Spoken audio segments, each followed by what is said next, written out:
Halo, saya Yeni. Pada kesempatan kali ini, saya akan menjelaskan mengenai data scientist, sebuah pekerjaan yang saat ini banyak sekali diminati oleh masyarakat.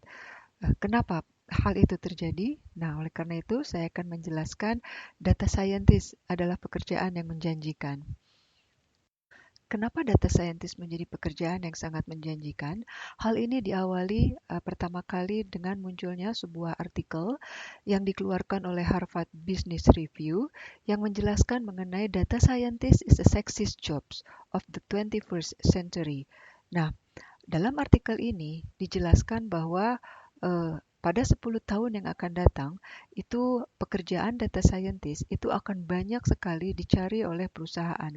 Nah, kenapa itu kita sebut sebagai sexy jobs? Ya karena begitu banyaknya permintaan dari perusahaan, namun masih sangat terbatas sekali orang-orang yang memiliki kemampuan untuk menjadi seorang data scientist, sehingga kompetisinya menjadi sangat kompetitif sekali. Hal ini tentunya akan berimplikasi kepada besarnya salary yang akan diberikan. Jadi itulah kenapa data scientist itu menjadi sexiest job pada saat ini. Selain dari artikel Harvard Business Review, hasil studi lainnya itu juga dikeluarkan oleh PwC. Nah, PwC itu melakukan prediksi bahwa pada tahun 2020 saat ini itu pekerjaan data scientist dan data engineer itu diprediksi mulai dari tahun 2015 itu akan tumbuh sebesar 40%, kurang lebih 40%. Nah, ini jauh lebih besar dibandingkan pekerjaan-pekerjaan yang saat ini sudah banyak di masyarakat gitu. Jadi oleh karena itu diprediksi pada tahun 2020 akan ada sebanyak 2,7 juta lowongan pekerjaan yang memerlukan data science dan juga kemampuan untuk analitik.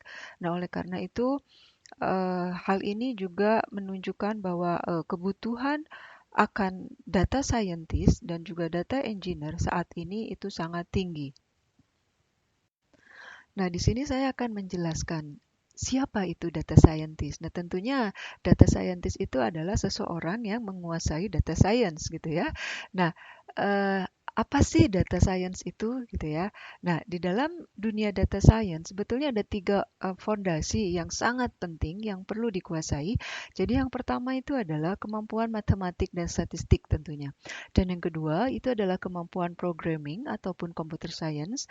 Dan yang ketiga itu adalah kemampuan memiliki pengetahuan bisnis ataupun domain knowledge. Nah, tiga fondasi skills ini diperlukan sekali untuk menjadi seorang data scientist.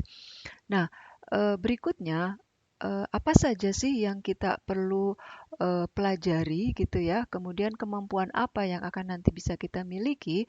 Itu kita bisa lihat pada gambaran berikut ini. Jadi, kalau Anda memiliki background matematik, kemudian statistik, dan Anda juga memiliki pengetahuan mengenai computer science ataupun programming, maka Anda akan di situ memiliki atau dapat belajar mengenai machine learning atau memiliki kemampuan machine learning. Dan kalau Anda memiliki kemampuan computer science atau programming dan Anda menguasai business knowledge-nya, maka Anda pun bisa mengembangkan aplikasinya. Dan jikalau Anda memahami matematika dan statistik dengan baik, juga Anda memahami domain knowledge atau business knowledge-nya, maka tentunya Anda sudah bisa melakukan traditional research. Nah, itulah kurang lebih secara general ya, apa sih yang dimaksud dengan data science dan kemampuan apa yang perlu dimiliki untuk bisa menjadi seorang data scientist.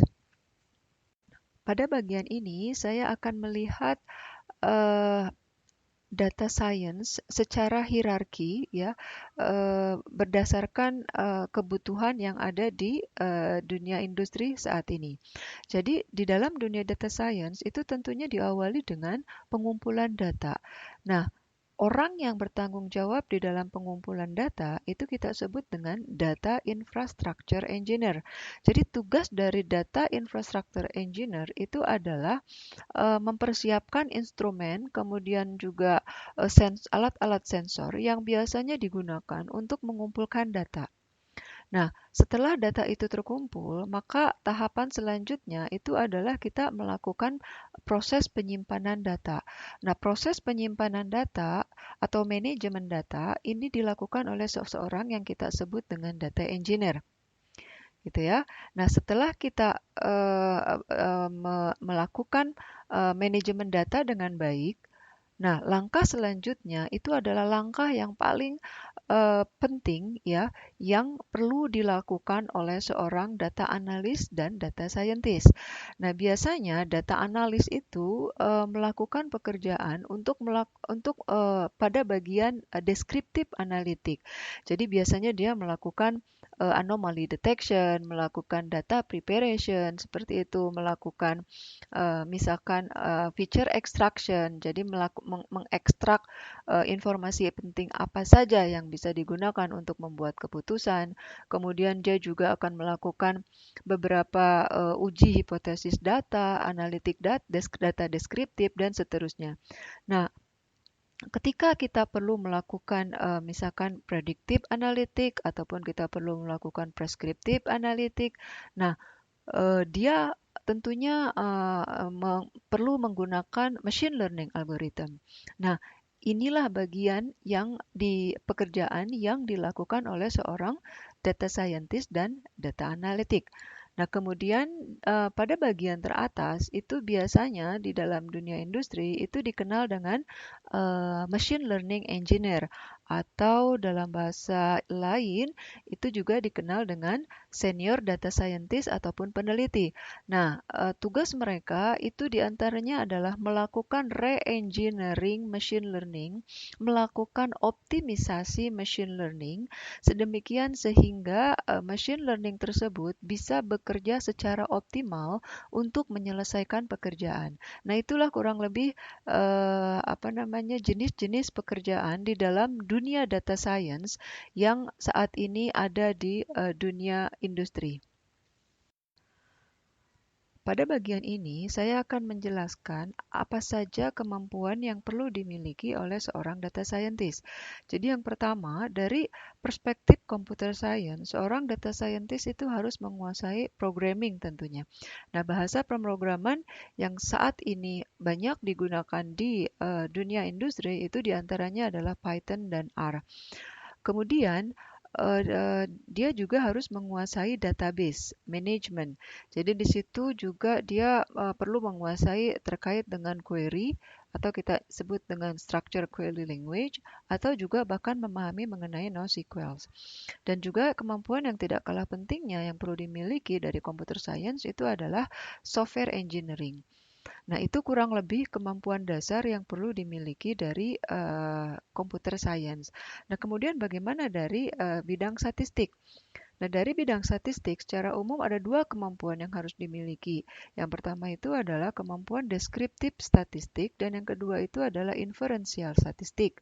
Nah, deskriptif statistik itu biasanya digunakan untuk menjelaskan bagaimana kondisi data. Contohnya misalkan apa yang terjadi, apa yang sudah terjadi, dan kita bisa menjelaskan kondisinya seperti apa.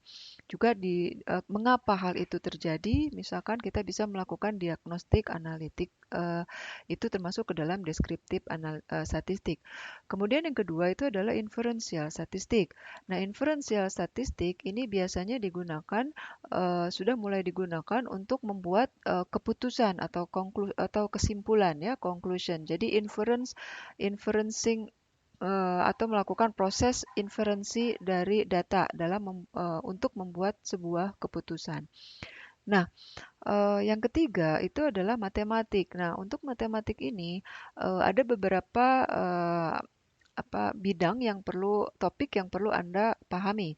Jadi yang pertama itu adalah probability atau peluang, kemudian Anda juga harus memahami kalkulus, Anda juga harus memahami linear algebra dan kalau Anda ingin melakukan prescriptive analytic, Anda juga perlu mempelajari operation research. Nah, itu termasuk ke dalam advanced topics ya untuk operation research. Nah, setelah Anda memahami fundamental topics ya dari computer science, dari statistik, dan dari matematik, nah setelah itu Anda perlu juga memahami machine learning. Nah, di dalam machine learning ini memang dibagi menjadi dua bagian, yaitu apply science dan juga advanced science. Nah, biasanya untuk bagian apply science itu yang kita sebut sebagai traditional machine learning gitu ya. Jadi kalau untuk yang advance saat ini itu adalah teknologi yang misalkan yang kita kenal dengan deep learning gitu. Nah, setelah Anda memahami machine learning, tahap selanjutnya yang perlu Anda kuasai itu adalah bagaimana mengelola big data. Nah, jadi untuk bisa mengelola big data itu Anda perlu mempelajari apa namanya beberapa hal ya. Misalkan di sebelah kanan itu adalah Anda perlu mempelajari bagaimana Presto, kemudian juga Anda mempelajari mengenai AWS seperti itu atau Anda juga perlu mempelajari Hadoop seperti itu ya. Nah, setelah itu atau misalkan Anda juga mempelajari Spark gitu ya. Jadi itu semua adalah teknik-teknik untuk bisa mengelola big data. Nah, berikutnya ini adalah menjelaskan eh, programming language atau bahasa pemrograman yang saat ini tuh banyak diperlukan di dunia industri. Jadi Python dan R itu adalah dua bahasa pemrograman yang saat ini paling banyak diminati. Ya, baik itu di dunia industri, di healthcare, atau di dunia finance, atau bahkan di dunia IT seperti itu. Jadi dua bahasa pemrograman yaitu Python dan R yang saat ini banyak diperlukan. Pada bagian ini, saya akan menjelaskan penyebab salah satunya mengapa data scientist ini menjadi pekerjaan yang sangat menjanjikan. Nah, jika Anda melihat informasi di Glassdoor mengenai salaries dari data scientist di Indonesia, maka rata-rata pendapatan atau salary yang diperoleh oleh seorang data scientist di Indonesia itu adalah sebesar 13 juta per bulan. Lain halnya dengan data analis. Nah, kalau data analis itu sekitar 8 juta per bulan dan untuk seorang senior data scientist itu rata-rata itu ada di sekitar 16 juta sekian. Nah, tentunya ini akan sangat dipengaruhi oleh skala dari perusahaan di mana tempat kita bekerja. Nah, itu informasi terkait dengan salaries untuk data scientist di Indonesia. Nah, di bagian akhir itu saya ingin menyampaikan pesan bahwa artificial intelligence itu won't take your job, but it will change how you work. Jadi artinya adalah bahwa apa yang perlu kita sikapi saat ini dengan adanya kehadiran teknologi AI, kemudian machine learning, itu tentunya menjadi sebuah optimisme bagi kita untuk bisa terlibat atau bisa berpartisipasi di dalam pengembangan teknologi tersebut dengan menjadi seorang data scientist. Demikian untuk materi yang bisa saya sampaikan pada kesempatan kali ini. Terima kasih. Assalamualaikum warahmatullahi wabarakatuh.